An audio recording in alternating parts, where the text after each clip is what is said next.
This is the Bringing Business to Retail podcast with today's guest, Maxwell Ivey. Welcome to the Bringing Business to Retail podcast on SelenaKnight.com. Stay ahead of the competition by opening your doors to business experts so you can learn, grow, and be inspired. Passionate about bringing business strategies to independent retailers, please welcome your host, Selena Knight. Hey there, and welcome to this week's episode of the Bringing Business to Retail podcast. I'm Selena Knight. I'm your host, Selena Knight, and thank you so much for taking a little bit of time out of your day to learn, grow, and be inspired. Today's episode is all about being inspired. Now, as I record this, I am sitting back in my office in Sydney, and it is good to be home. Yes, I love traveling, but I don't know, there's something about coming home to your own comfy bed and crisp white sheets that just, yes. If you travel, you know exactly what I mean. So I'm back here at home, and I'll admit I'm running a little bit late with the intro to this podcast. Totally my fault. Do you want to know the reason why it's just a little bit late? And when I say a little bit late, I'm talking maybe 12 hours, not quite 24 hours. It's a little bit late because this week we sent out the first inaugural action plan for the Retail Academy Inner Circle. It is beautiful. It actually exceeded my expectations, and I actually had a bit of a laugh with the team. I said, we've totally over-delivered with this first book because we have put everything we need in there. We've got step-by-steps, we've got checklists, we've got case studies.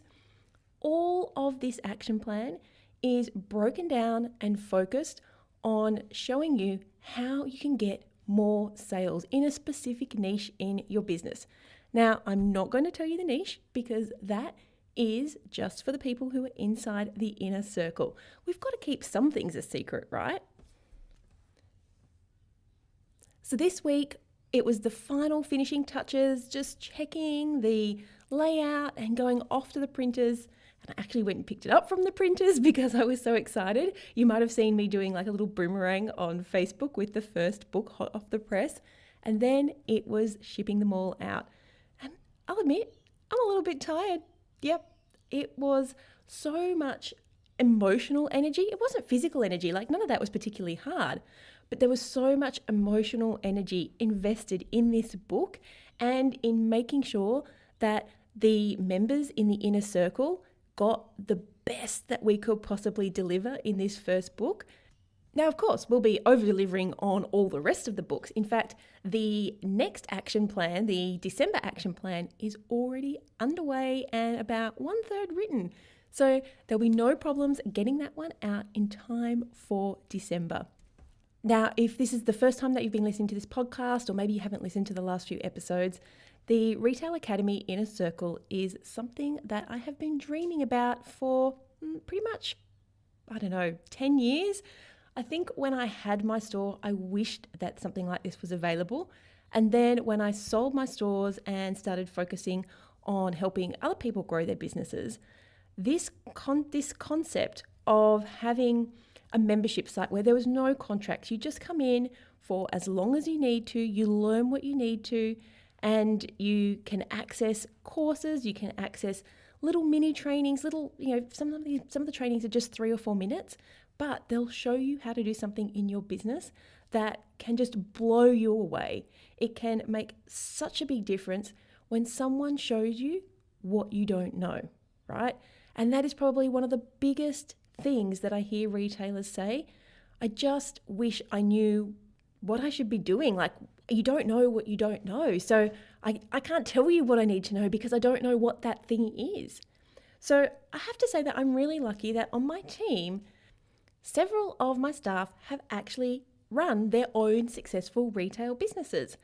And I'm just really lucky because they also have other fantastic skills like process management and customer service and copywriting and all those other sorts of things, which is now what they help me with. But this knowledge, this innate knowledge of how business runs and how retail is changing over the decades that we've all been in it, I'm so lucky that I can draw on that information. And not only that, of the guests that have been on the podcast, we look to see which episodes are the most downloaded, and we'll reach out to those guests and get their input into these action plans. I'm so excited. We've actually mapped out the first 12 months. However, one of the cool things about the foundation members of the Inner Circle is that they get a chance to steer where everything's going. So if they have a topic that they really want to learn more about, we're going to do it. If they have a little, we call them hacks, if they have a hack that they want to know how to implement, we're going to record it for them. So I'm really proud of the fact that there are already 5 courses and 10 DIY hacks inside the Inner Circle portal. Plus, we've actually been busy recording lots of other little videos, so there's a bunch waiting to be edited and uploaded. Honestly, I really do wish that this was around when I first opened my retail store.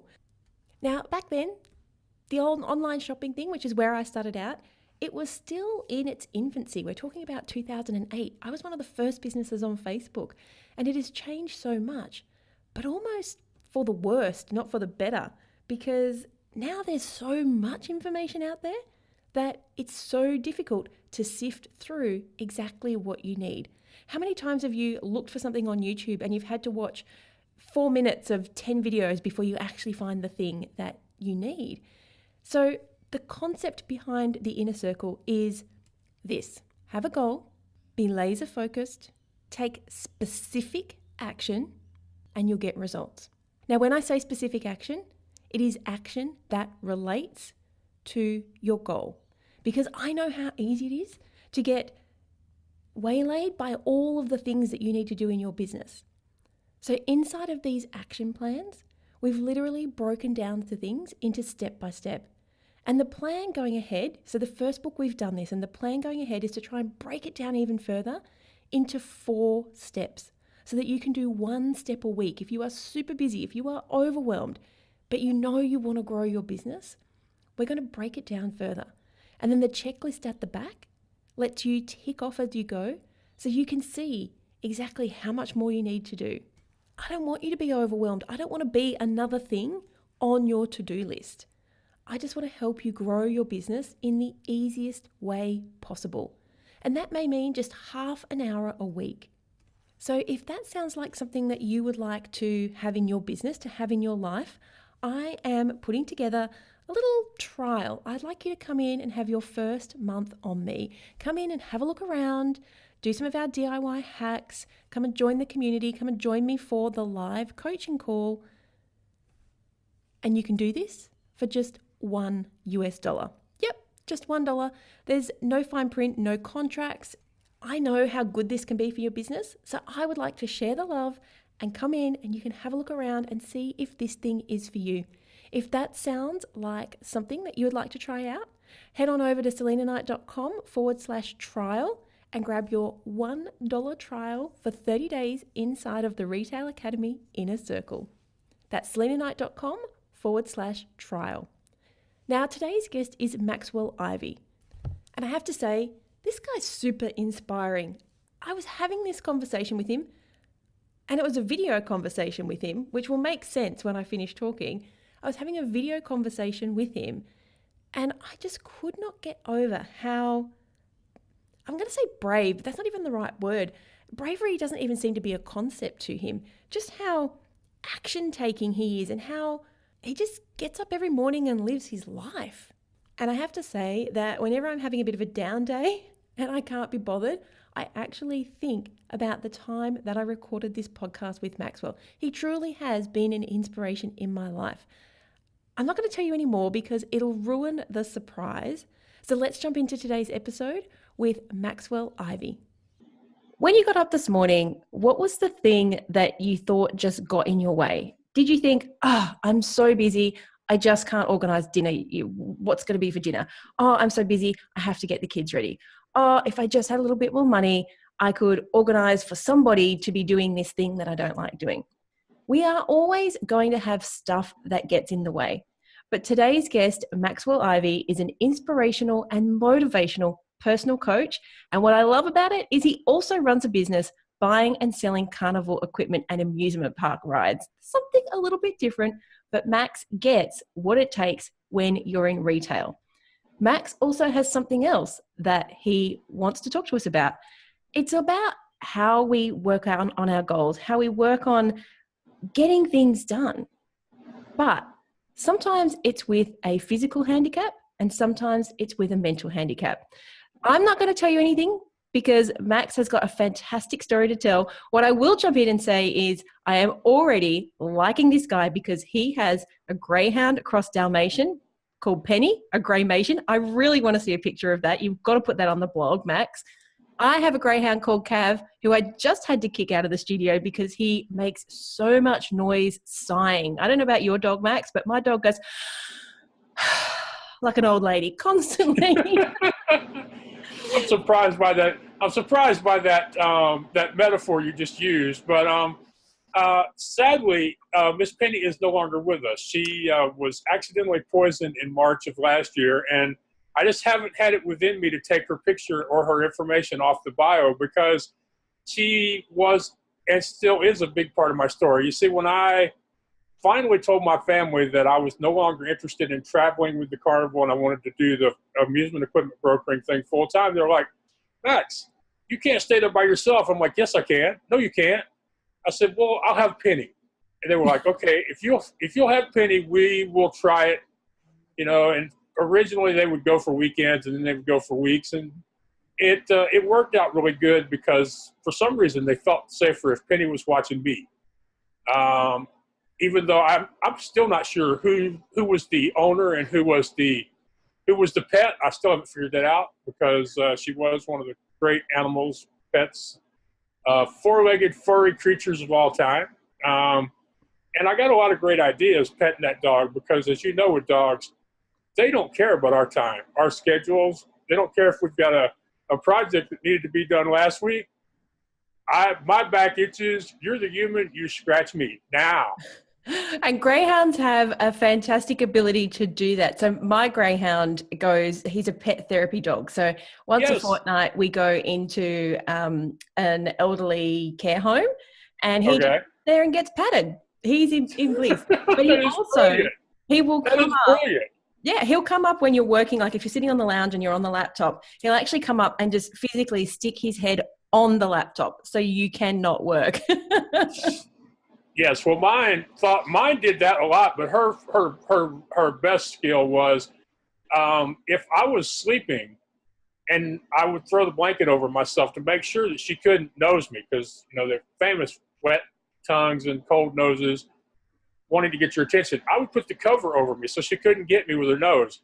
She would get down on the ground, put her head underneath the covers, push the covers up over me, and then she would go, okay, it's time to let me out so I can go chase squirrels. If you know what's good for you, you will get up. So, all right. So we're talking a lot about dogs. That's not what today's episode is about.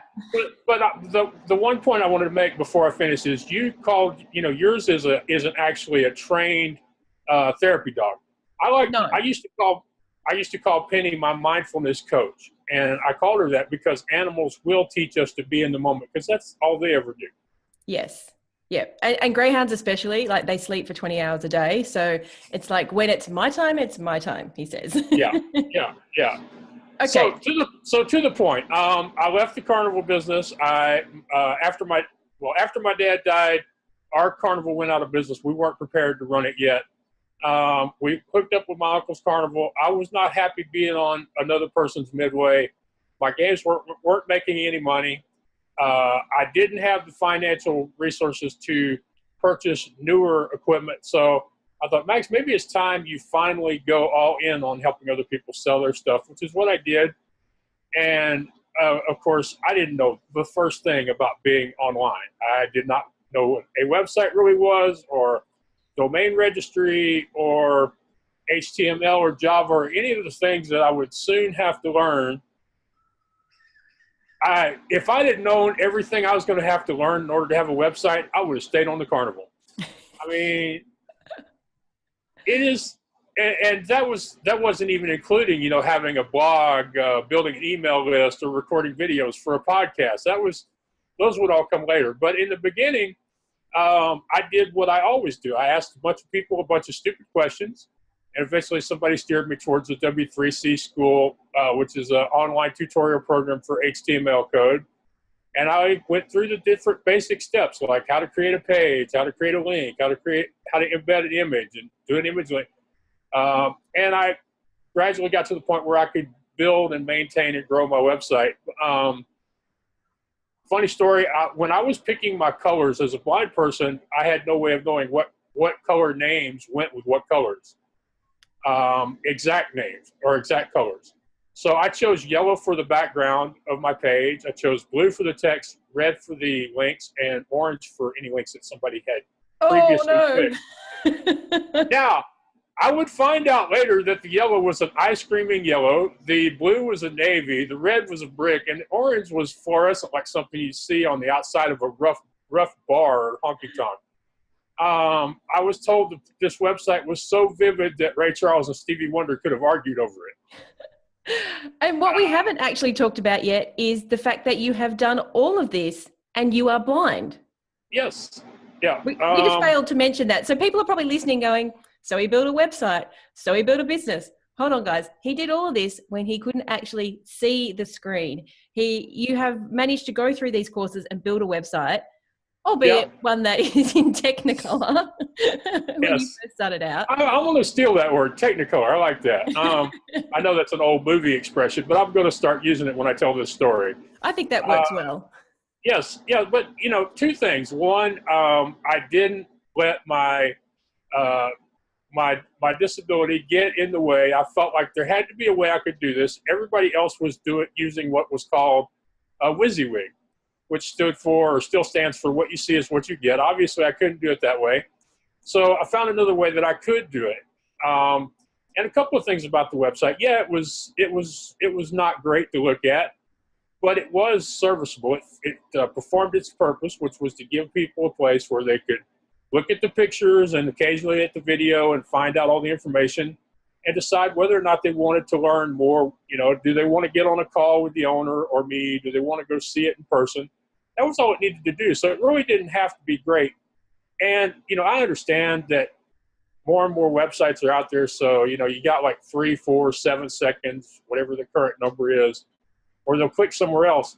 But I felt like as long as I could get the equipment where people could see it, and as long as I was focused on sharing that information as much as possible, that it would work out. And it did, because I sold quite a few and still sell a fair amount of amusement equipment. And it's not easy to sell stuff like that. It's probably harder than being a blogger or a podcaster as far as things like that go. The other thing is I asked for help. I said, is there a way that this can be done? And people, said, hey, go to this group. Hey, here's some code you can copy and paste. Or, hey, eventually they said to go to the W3C, which worked out for me. And in general, that's my fallback position is that I ask, and usually somebody will show up either with information or skills or even just some encouragement. I find that when you refuse to ask for help, you rob the other person of the joy they would have gotten from helping you. So I agree. Yes. I agree. We were only just talking about this the other day. I can't remember if I did it on a podcast or if it was just when I was chatting to somebody, but we were talking about how when you help somebody else, they get the joy out of that. When you help somebody, it's like when you give a gift. Yes. You generally give a gift for yourself more than somebody else. You give it so that you can get a set of feelings, and help is exactly the same. Why do you think that we really struggle to ask other people for help? It's education. It's what you're raised with. And I'm glad you asked this question, because it's one of the few places where being blind is an advantage. I have retinitis pigmentosa, so from an early age, they knew I was eventually going to lose part, if not all, of my vision. So they started preparing me for that at a young age. So most of my life, I've been told two things. Always look in the direction of the person you're talking to so they think that you're paying attention and that you're not being disrespectful. And never be afraid to ask for help, because people will want to help you.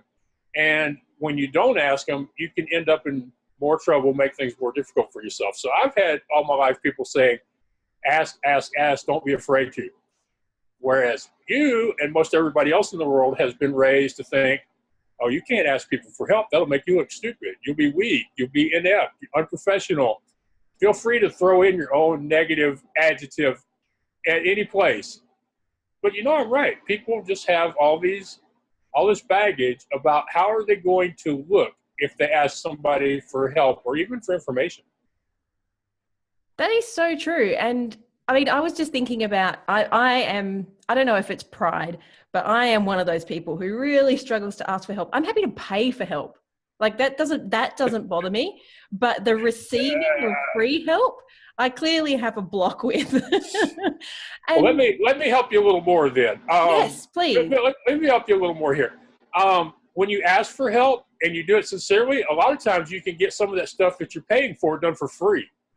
Or people will volunteer to do it for less than what they usually charge you. So you're actually costing yourself money by not asking for help.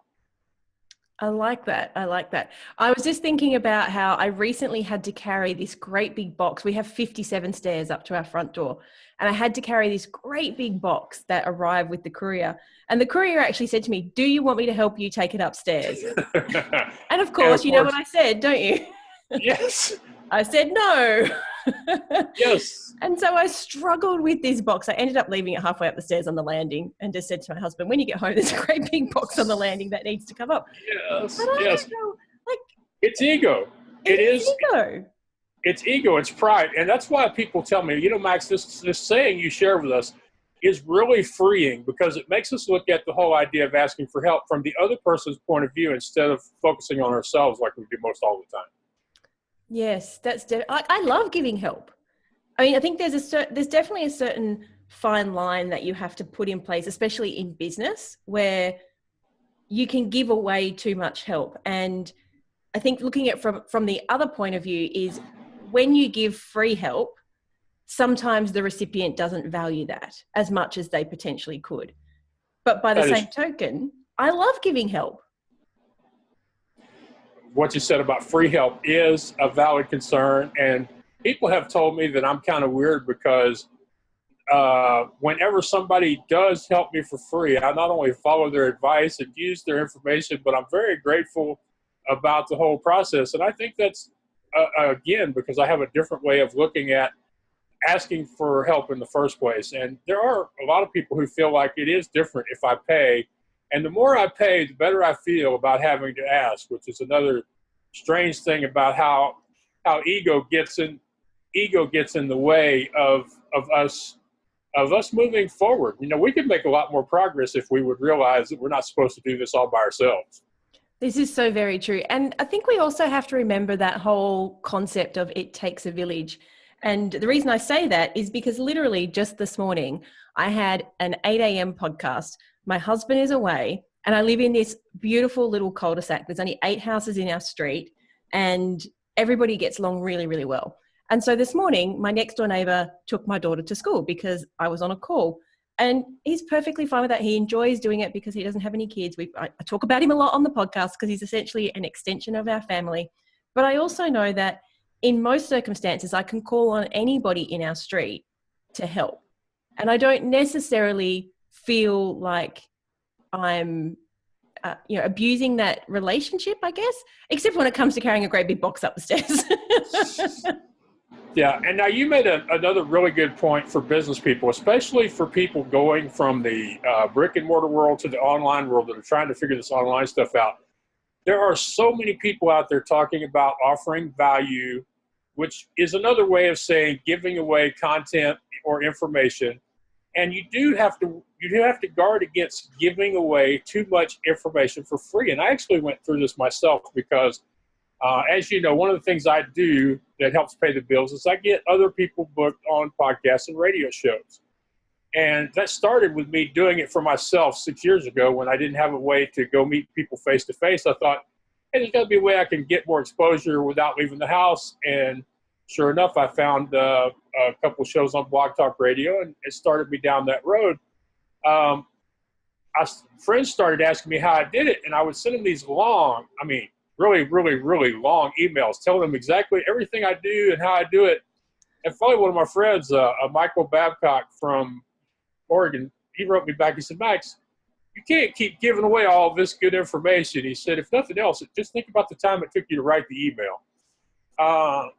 And he said, you've got to create a course, or you've got to start offering a service where, where people will pay you for the time that you've spent building up this information. And so that's how I started actually getting paid to book other people on shows like yours and mine. And it's been kind of weird to go from something I did in self-defense to something that's now a thing, where there are a bunch of other people online who are also doing the same thing. And I think to myself, I only did this because I had to. I don't know why they're doing it. They're doing it to make money. They saw an opportunity, they saw a niche, and they chose to fill it. Yeah. The difference is I don't have the guts to charge $1,000 a month like some of them are doing. Right. Well, that maybe is your own money block, which is a completely different story and a different rabbit hole to get down. I want to pull you back to the whole e-commerce, online, being in retail. What have you found is the biggest challenge to drive people to your website? I mean, selling secondhand amusement rides, there's not going to be a huge niche for that, surely. No, there isn't. No, there isn't. And the biggest problem I had in the beginning was just getting people in the business to open my emails or answer my phone calls, because it was like, okay, here's this guy nobody's ever heard of before. What does this young kid think he is? And, oh, by the way, he wants us to give him 10% of what we sell instead of selling our stuff for free and letting advertisers pay for his work. I mean, who does he think he is? So, getting people to open those emails in the early days was very hard. And I eventually figured out that the best way to get them to open my emails was to give them something, especially if it was something I could give them for free. So, a lot of people do a free consult, free evaluation. I started offering people links on my website, which helped with my Google ranking, because people that were searching for, where do I book a carnival for my festival, or where do I find a bounce house, the more links I put, the better I did as far as people looking for those types of businesses in a search engine. And it only cost me a few minutes to create the link to that person's business website. In exchange, they started opening my emails. So, getting people to open your emails, getting people to answer your phone calls in the early days is difficult. And just getting used to the whole idea of, well, maybe I won't talk to them. Maybe it will all be handled by a contact form or emails or text messages. I have this problem when it comes to communicating. I grew up with a typewriter, and then I transitioned to a computer keyboard, and I still haven't really come around to text messaging and Twitter. If you ever get a text message from me, you'll know what I'm talking about. I struggle with pressing return and making a bunch of short messages instead of one long one. A lot of times I find with people who have come into this from the brick and mortar side of it, just getting used to the way people talk and communicating, having that become natural to them is a really big struggle. I was just thinking about how easy life was, 5,000 Google algorithm changes again, when all we needed to do was put some links on a website to shoot to number one. I remember being there doing that. Yeah. So, I mean, but that is the thing. It's how do you get people's attention? How do you get them to return or to reach out to you directly? And it's a bunch of things. It's your website. It's your blog content. It's appearing on podcasts. It's email mailing list. What is your free opt-in? I mean, it seems like, as you say, 4 or 5 years ago, it was much easier because there were a lot less people doing it. But that isn't an excuse either as to why people shouldn't do it nowadays. And there are a lot of brick and mortar businesses who are really making the internet work for them. And in a lot of cases, it's by allowing people to decide what they want and then just show up and get it, or decide what they want and have you deliver it to them. But I think a lot of it is just, it's new, it's different. It's not what you're familiar with. It's not like running an ad in the newspaper or hanging a big banner out front of the store, or putting coupons into people's mailbox or into their newspaper. It's just a matter, there's still a whole bunch of different ways that you can get people to your website, to your business. And unfortunately, there isn't just one of those that works every time or that works for every business. So basically, you're going to have to try several of these different options and find out which one actually helps you bring traffic. I talked to a fellow the other day who he wants to deal with only people in his local area for his contracting business. And so I told him to check out places like Nextdoor and Alignable, and to a certain extent, Merchant Circle. Those are social media networks that focus on connecting people within a few miles of each other, as opposed to trying to connect you to everybody on the internet. I was just thinking the age-old pop-up that says, give us your email address and we'll give you 10% off your next order, which, guys, don't do it. If you've got 10% off, all it's doing is taking the profit out of your bottom line. And I was just thinking for you, Max, that would be tens of thousands of dollars potentially if you gave them 10% off. Well, it could be if you're talking about the sales price of the piece of equipment. But if you're talking about my end, I guess, it could still be tens of thousands of dollars. Anybody wants to buy a brand new roller coaster, then, But what I'm trying to say is I think a lot of times we think very small, and that's where this concept of the 10% off is it's just a little bit. But at the end of the day, they've proven that 10% is not enough for you to buy if you weren't going to buy in the first place. Right. It's the tipping point. The tipping point is not 10%. Right. What you have to do is you have to give them a reason to actually want to pay you more. Yes. And that's really hard. I'm not going to try to tell people it's easy. I don't have that answer. If I did, I'd be hanging out with Tony Robbins and some of those cats. But it is about figuring out what can you do that your competitors don't do or can't do that would make potential customers and clients not only pay you full price, but make them want to pay you more. Make them feel like when they write that check that they cheated you. That's what you got to get to. You've got to find something about you, either your personal story, which I'm glad we live in an age of storytelling, because with a guy like me, if you put me next to a bunch of other people and it comes down to telling the story, I think I got a shot. Between Penny and being blind and being in a carnival, I think you kind of got it. You got it sorted. Yeah. But everybody has something about them or their business that's memorable. You've got to tap into what it is you do that's different or special, or what it is that your competitors don't do that they should be. That's the hard part. If you can find that thing that makes you different, unique, that makes you more valuable to potential customers and clients, then you don't have to do a 10% off. Then you can actually raise your fees and still get work. Yes. And this is where we talk a lot about recommended retail pricing, and how in the past I've been known in my retail stores to actually increase the sales price quite significantly, because we had this, I'll just give you quickly the example. We had this little wooden toy, and I knew the guy who made them, and his whole premise of his business was, I want wooden toys to be accessible to every child. I don't want you to have to pay hundreds of dollars to get a beautiful wooden toy. So he worked with a manufacturer in China. They built a little factory for him, and he knew what was going on. Everyone was paid well. Everyone was looked after. But everybody who came into my store thought his products were too cheap, because they had associated my brand with a certain level of expectation. We weren't the highest, the highest of the high. We were kind of upper mid-range. And so we ended up putting the prices of his products up. And then people thought they were getting great value for money. We put something that was $19.95 up to $29.95, so nearly doubled it. And people were like, this is a bargain. So that's a perfect example of what I was trying to say with a whole bunch more words. It is.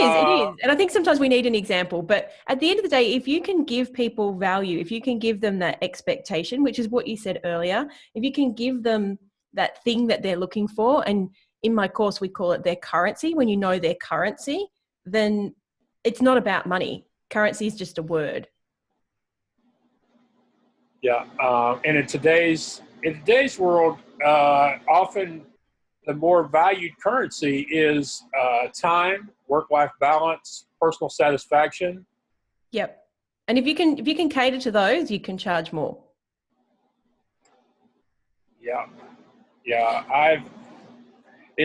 But you're right. It is all about knowing what it is people in your niche. You have to figure out what it is that's important to them, or is what many people have said. You have to find that problem they need solved, or that question they need answered. Okay, so let's just go a little bit away from the retail side. And I know one of the things that you are really passionate about is people creating goals and taking action. So we are in the same camp there. I'm exactly the same. I believe you have to know what you want, and then you take the action that you need to in order to get there. So how do you get your clients? So you have two businesses. You have the amusement park brokerage, and then you've got a coaching business. How do you influence or encourage your clients to actually focus and take that specific action? Well, the one thing I start with them is making sure that the goal is their goal, and that the measure of success is their view of success. Because far too often we're chasing other people's dreams. Yeah. And we're using other people's definition of what does success look like. Definitely. For example, I'm an author. I've written 3 books. Can you still hear me? Yep. Okay. All right. Sound like you went quiet on me. I was just listening. I've written 3 books. With my first book, I wasn't thinking bestseller. I was thinking I want to help at least one person. And, judging by the number of people who've read it, the number of emails I've gotten since it came out in 2014, I know that I met that goal. But I could have easily gotten sucked into the whole idea, well, if it's not an Amazon bestseller, you're a failure. Yes. If it's not in the top list of Wall Street Journal or all those sorts of things that people, New York Times bestseller, those are vanity metrics, aren't they? They're those status cues that people aim for. And I think we do a lot of that when we look at our advertising as well. Like I did a masterclass just recently talking about an ad that I ran that got 35,000 reach. But in actual fact, it was a failure because I only had 3 opt-ins and it cost me $170 an opt-in. But I could tell you about my fantastic reach or, the clicks that I got. So I think you're very right there. We can often get sucked into these status numbers and these status metrics that other people are using. And often those people are at a completely different stage in their business. So I think your point there, guys, just really take that in, is when you are creating these goals and you're setting yourself, make sure you're setting yourself up for success, and that number actually means something to you, or the end result actually means something to you, not to everybody else. Right. And that's the best place to start. It's a lot easier to help somebody if you're sure that this is what they're really wanting, that this is what's going to bring them joy, and that this result from their goal is going to make them feel like continuing to work on it. Because as you know, a lot of times success or failure will determine our passion and our continued interest in whatever that goal may be. One of the reasons why most diet clinics advertise that you're going to lose so many pounds in the first week or the first month is because they know if you don't lose so many pounds in that first week or first month, you're probably not going to come back next month. Very true. They want you to see some early successes. So that's the big thing is make sure that they're focused on a goal that is their goal. And then from there, you have to help people avoid overwhelm, because, we've talked about it a couple of times now, how many different things go into having an online business. And some of them you need, some of them you don't. Some of them will work for your particular business and some don't. But the thing is what I tell people is to make a list of all the things you think you need to be doing. And then look at the list and divide them into 4 categories and ask yourself these questions about every item on your list, and put them in one of 4 categories as you ask these questions. So what I say is, first, look at something on your list. Can you do it? If you can do it, then take action immediately. Don't think about it or talk about it or say, yeah, I could do this, I'll do it next week. Just do it right away. If you can't do it, then can you learn it? And if it's something you believe you can learn, then you need to contact a mentor, sign up for a workshop, get the college catalog, whatever you have to do to learn that particular skill. If you can't do it and you can't learn it, or you don't believe you can learn it, because trust me, these things are going to change the more you go along in your journey. If you don't believe you can do it or learn it, then can you get somebody else to do it for you? And there's where the whole asking for help comes in, because when you ask, sometimes people will do it for free or for less than what they would usually charge. Sometimes you may find a family member or a relative who can do what you need to get done.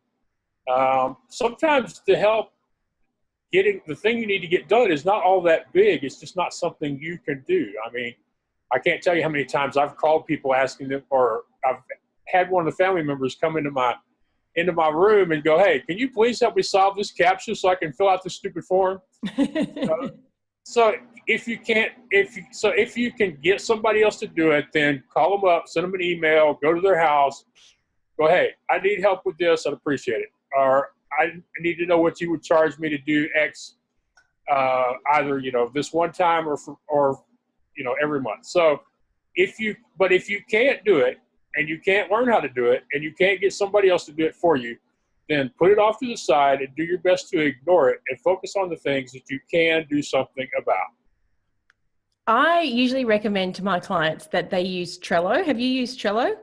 I have used Trello, but I find that some people get caught up in the Trello and forget to actually focus and do the mental actually really thinking about each item when they're using Trello. It becomes more of a mechanical thing than a real thought process. But I think it would be something that maybe they could use after they go through the process, once they know, because I just have a feeling that with artificial things like Trello and other to-do list creators, that it takes the focus away from really thinking about, well, can I do it or can I not do it? Yeah. And I'll be honest enough to admit that when it comes to new apps, websites, technology, I am a bit of a technophobe, or a late adopter, to borrow another word. Well, that's kind of understandable. It's a lot for you to learn. It's a lot, like I can imagine it's a lot more difficult than us just opening Trello. The reason I use Trello is I tell my clients that every time they have a great idea, that it needs, this is the great ideas board in it. And in fact, I make them create a board that says, Sal's great ideas, Max's great ideas. Okay. Because we get so caught up sometimes in this fantastic new idea.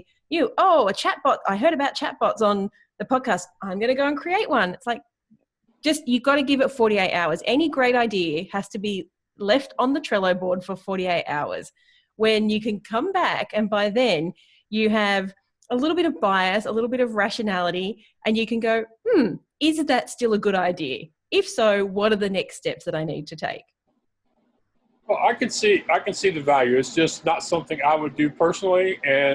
But one of the good things about Trello, because I have a few friends that do use it, is that once you set it up with a client and they make you part of, I think they call it their team, then anytime they create a board, you're going to see that. So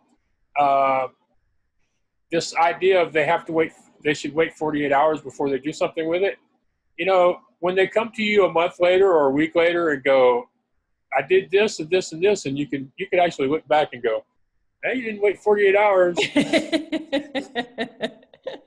I'm watching you. I may not use all the technology, but I do follow it. I've got some friends who are very, very, very tech savvy and who automate the heck out of their businesses. It's just not me. And sometimes that does cause me problems that I wouldn't have if I would just go, "Okay, Max, I know there's a learning curve. I know you would prefer to do this a less complicated, less technical way, but this particular app will actually save you time if you'll just take your medicine and learn how to use it and use it from now on." The interesting thing is we're doing this conversation on Zoom, I found out about Zoom and used it to record a podcast for the first time within about 4 hours of hearing about it. And you know what the difference was between Zoom and Trello?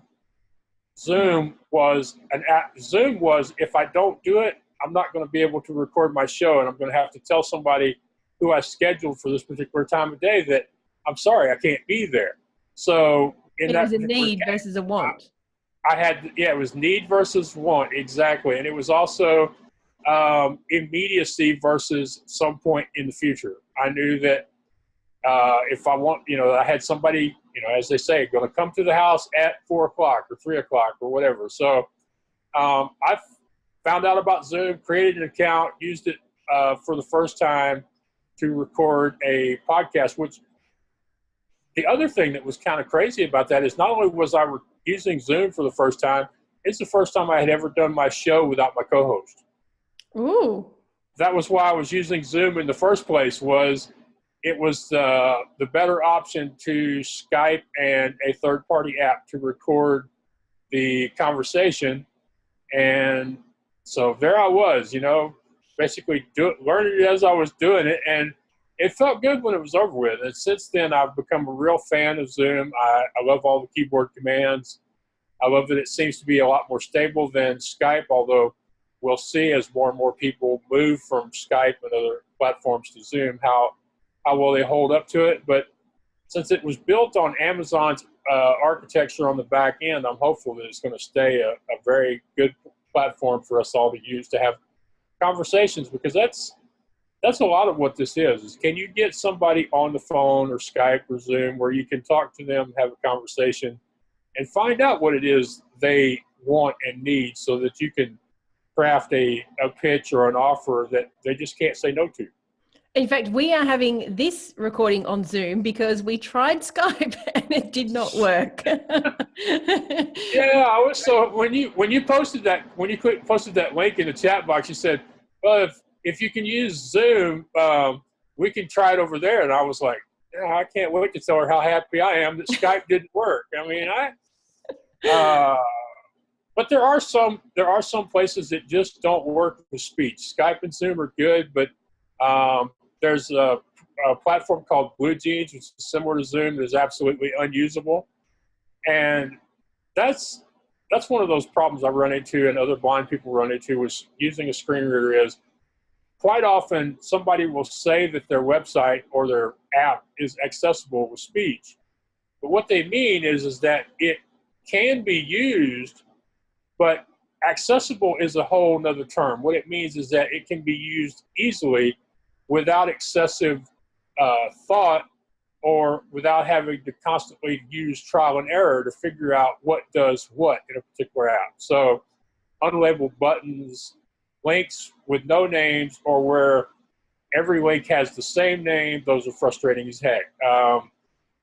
Automatically refreshing screens. I ever find the person who came up with the idea of screens, of websites that automatically refresh themselves, I'm going to hurt that person. Oh, I'm with you there. I will do time for that. I mean, I'm with you there. And I would have no idea if my website was in any way accessible. So I apologize if you went there and it's not.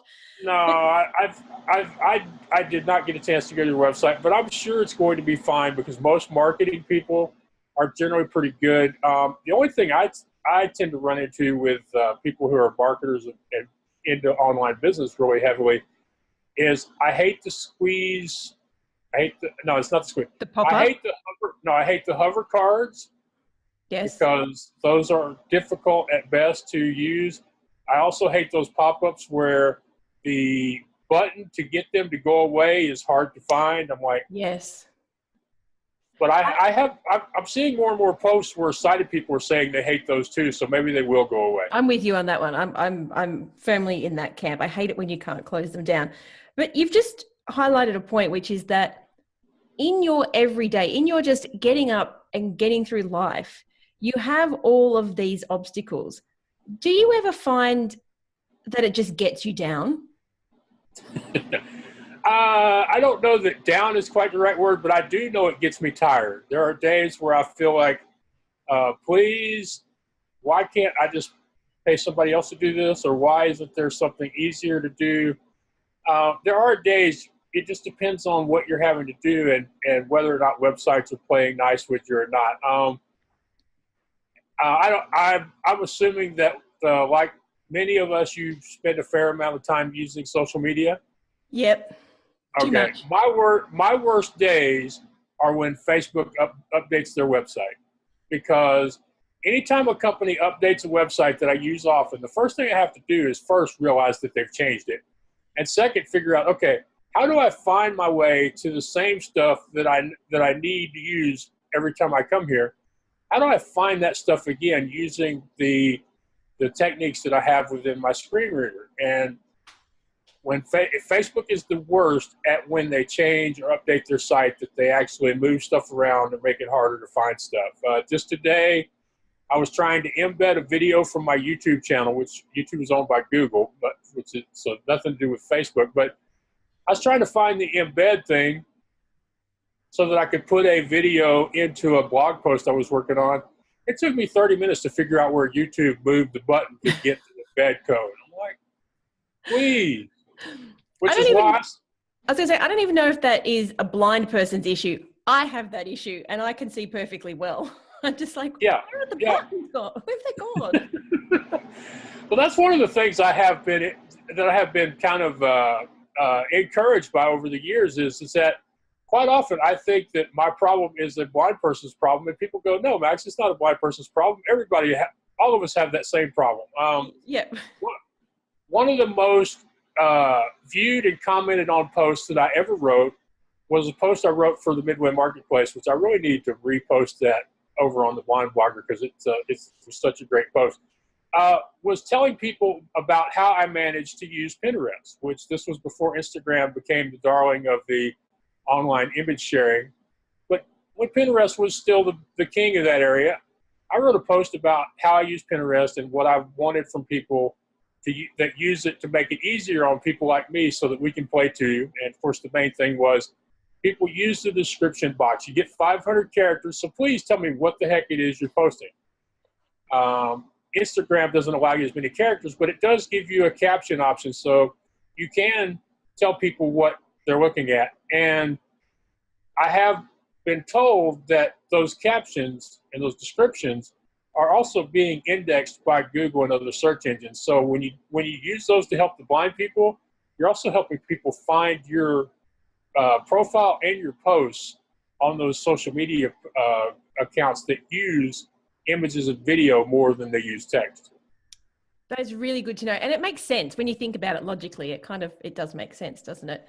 Now, you and I could talk for ages. We've covered a lot of topics already, but I'm very mindful of your time. And I just wanted to maybe get you to leave our listeners with one piece of, inspiration, one piece of information, just something that they can take away with, that if they're listening to this right now and they're having a really crap day, or they've had that really painful customer, or maybe the car didn't start, I don't know, some crappy thing has happened in their day, what can you leave them with to say, you know what, it could be worse? Well, I don't know that I want to tell them it could be worse. I'd like to tell them it could be better. I'm going to say a couple things. One, I could talk to you for much longer, and time isn't really my problem or your problem, but I know you probably want to keep this thing to less than an hour for the purposes of the viewers and listeners. But the thing is being positive and being upbeat. Even I don't do it all the time, but I do it more than most because of one really simple thing. I have decided that in every person I meet, every experience I have, every event, there is something positive. Now, when you're looking for something, anything, how do you find it? You decide that it's there, and you keep looking until you find it.